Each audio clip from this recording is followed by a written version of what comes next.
ఇవాళ మీకు వెరైటీ దోసకాయ ముక్కల పచ్చడి చూపిస్తానండి. ఎప్పుడు చేసుకునే విధానం కాకుండా మా అమ్మ చేసేదండి. అది మీతో షేర్ చేసుకుంటాను. పదండి వంటిట్లోకి వెళ్ళిపోదాం. ముందుగా తిరగమాత వేసుకుని మినపప్పు, ఆవాలు, 4 ఎండుమిరపకాయలు, ఒక పచ్చిమిరపకాయ వేసుకుని ఉల్లిపాయ కడుక్కుని శుభ్రంగా చిన్న చిన్న ముక్కలు చేసుకుని కొద్దిగా చింతపండేసి ఆ తిరగమాత కూడా రోట్లో వేసేసి కచ్చాపచ్చిగా నూరాలండి.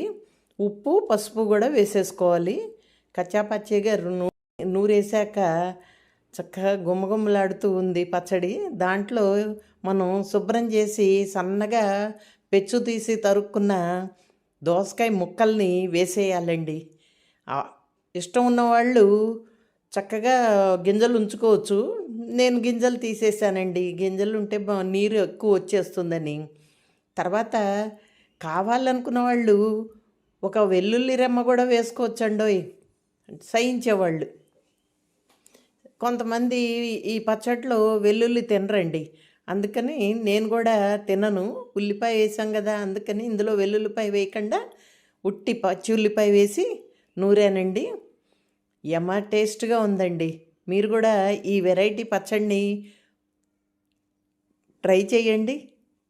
వేడివేడి అన్నంలో ఎంత రుచిగా ఉందంటే అంత రుచిగా ఉందండి. Thank you for watching my video. నా వీడియోస్ కనుక మీకు నచ్చినట్టయితే లైక్ చేయండి, షేర్ చేయండి. ఇంకా సబ్స్క్రైబ్ చేసుకొని వాళ్ళు సబ్స్క్రైబ్ చేసుకోవటం మాత్రం మర్చిపోకండి. పచ్చడి ఎలా ఉందో మీ అభిప్రాయాన్ని చెప్పండి. మీ పద్మిని పొత్తూరి. Thank you.